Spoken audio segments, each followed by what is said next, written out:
প্রায় ২০০ মিটার পরেই রয়েছে একটি কাঁটাতারের বেড়া। কাঁটাতারের বেড়া মানেই বাংলাদেশ একদিকে, ভারত আরেকদিকে। আঞ্চলিকতা অভিন্ন রইলেও দুই দেশের দুই জনপদের রয়েছে আলাদা পরিচিতি।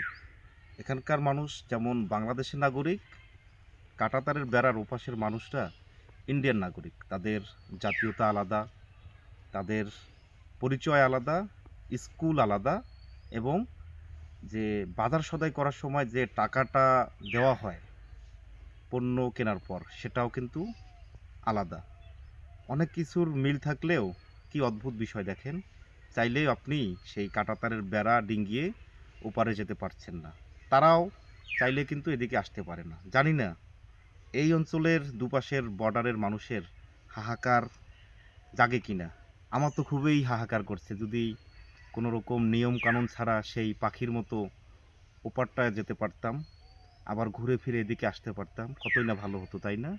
কিন্তু দেখেন, কত নিয়মের মধ্যে মানুষ আবদ্ধ থাকতে হয়।